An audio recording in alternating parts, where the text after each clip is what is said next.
number 2. Pakibasa lang yung may marka. Yan, Ayan, please. ayan. Baby girl, please. This referral is issued without any finding or conclusion of guilt or liability on the part of former Speaker Romualdez. Yan, okay. So, yan din po ang ginamit nga, no? Na pangsalag mismo nung kampo ni dating speaker, no? Na mismong itong referral ito nagsasabi na wala namang findings o conclusion laban sa kanyang kliyente. And actually, opo, sa number 3, no? Opo. Ang sinasabi po dito, na yung itong transmittal na ito ay para lamang humikayat kung kakailanganin na magkaroon ng sariling fact-finding inquiry ang ombudsman. Ito yung referral. Okay. Kasi if you recall, ang ating Pangulo, nung ito kasi bago magkaroon ng November 30 na rally, at marami nga ang nagsasabi na naiinip, naghihintay ng mga mabibigat na pangalan, malalaking tao, mga matatabang isda, mga buayang kasinlaki ng dinosaur. Pambihira kasi. Tama. Ang masabit po dito. So noon, nag-anunsyong aga-aga ng presidente na ito nga daw po, no? Pangalan pong Romualdez at Yan. ko ang sinasabi na ang akala nung una pinakakasuhan na. Yun po ang headline ng mga balita, right? If you recall, no? Yes, weekend to, pa-weekend eh. Parang Friday pumutok. Kaya lahat ng mga news outlets yun ang mga naging kanilang headline. Opo. So, Dating speaker, pinakakasuhan ng plunder and graft. Yan ang headline. Yan mismo. Pero, hindi naman pala totoo. Noong nilabas na yung kopya ng referral at yung attachment. Sa attachment na ito, sabi po ng isang abogado po, no, na sinasabi nga well, masaya sila ngayon. Sa dami ng kanilang kliyente siguro. Opo. Ito hong naturang attachment is mere attachment. Meaning, Yan. walang bigat.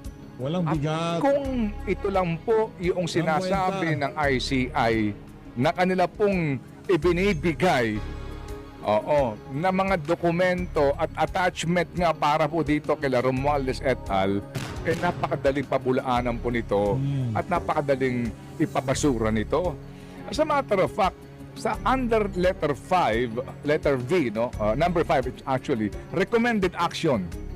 Subject to the Honorable Ombudsman prerogative to determine the appropriate charges against the erring public officials and private individuals referred to in the allegations and the attached documents, it is respectfully recommended that the Office of the Ombudsman conduct an investigation.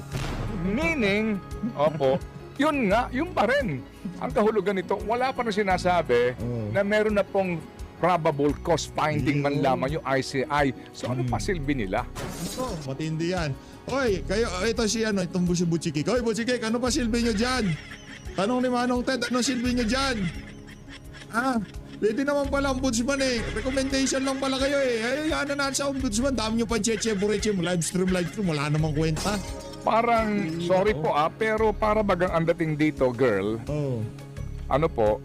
para bagang nagagamit lang, sorry po kay Ginoong Babe Singson, sabi ko nga hanggang kailan ka papayag na mamuhunan sa iyong kredibilidad itong ICI na ito. With all due respect parang lumalabas, pang-optics ito Pang-optics? I mean, alam niyo yun, pang-PR lang pero sa totoo lang, wala naman Wala. And ang Pang-optics, pang-PR.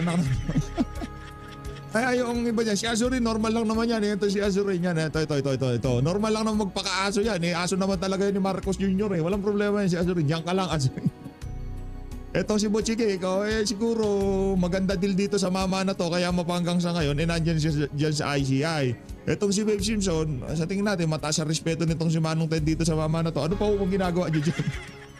nakakatawa pa dito dahil ang isa sa pinagbabasihan nila ay yung testimonya ni Gutesa. Basura. Ni Orly Gutesa. Ni Orly Gutesa.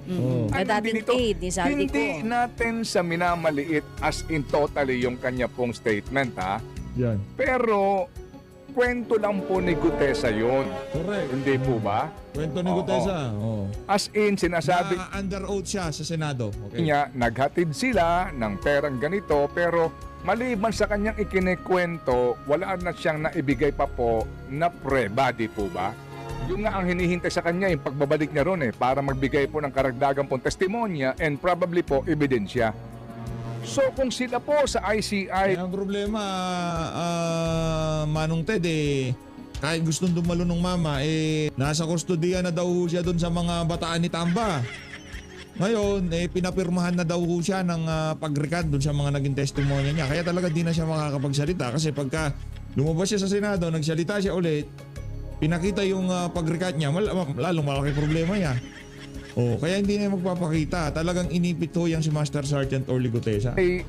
Karakaraka, nagbibigay po ng gantong referral sa ombudsman dahil po din sa hearing ng Senado at statement po ng isa pong surprise witness, bakit anyari sa mga affidavit ni Roberto Bernardo Nako. na ito personal knowledge, na ito nagsasabi mga attachment kung kailan po mga kapatid yung sinasabing identification ng projects, halaga ng proyekto, release ng SARO, and yung kanya sinasabing deliveries in different places ng pera sa isang try, give, o bar. Nako, yare.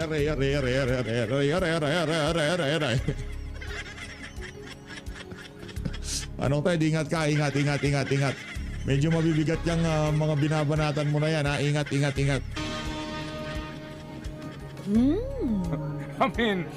I mean, with all due respect, opo, bakit ang ICI parang pinipili lang nila, Yan. di ba? At yung treatment nila, para bagang, ewan ko lang po, sorry again, pero gusto ko mampung paniwalaan at magbigay ng kumpiyansa sa papel ng ICI dito po sa skandalong ito. Parang ang dating ngayon talaga, hindi na maitatanggi din na para silang kasangkapan. Sorry po. Yan. Ako po lamang ay naghahayag po ng aking sariling damdamin. Yun. Palakpakan natin itong si Manong Ted Filon. Yung mga ganyang klaseng paghahayag, yan ang mga kailangan natin ngayong mga panahon na to. Yung mga matatalas na obserbasyon, matatalas na pag-aanalisa, kagaya ng, di ba, nandiyan na si Bernardo. Sinabi niya, try Jim Olivar. Sinabi niya, si ganito, si ganyan. No? Bakit wala yun? Ano pangalan to? Si Adrian Bersamin. Yan, di ba, nandiyan na sila aakyat nga pala sa Malacanang pagka isinama nila yung mga pangalan na yan. Wala ba sa imbitasyon ngayon itong si Try G. Bolivar? O yan, PH, bakit wala? Dahil tila kontrelado pa rin, tambalos-los itong mga tauhan niyang mga buhay dyan sa Kongreso, di ba? Pinakasik nila sa kung meow-meow. Ito ang person nila, PH update. Ito rin yata ang bubuhay dyan sa impeachment kay BP Sara. Naku po! At itong si Romualdez, ikaw, tambalos-los, tutuluyan ka rin ni Bongbong Bangag. Uy, tambalos-los sa kala mo, Kampante ka dyan. Kasi ito si Bangag, pag talagang maipit na itong mga kababayan sa kanyang pagiging bangag, talagang ihulog ka niya, tambalos-los. Shoutout sa iyo. And shoutout din kay ating Senator Bato, no? Alam natin na meron siyang ginagawa ngayon para hindi siya maisahan ito ni Rimulya. Ito kasing si Rimulya, nananakot lang ito, Senator Bato. Wala naman talaga yung warrant of arrest. But again, hindi tayo magkumpiyansa dahil itong si Rimulya, sila ni Bangag, sila ang nasa kapangyarihan. Siyempre, they can do what they want.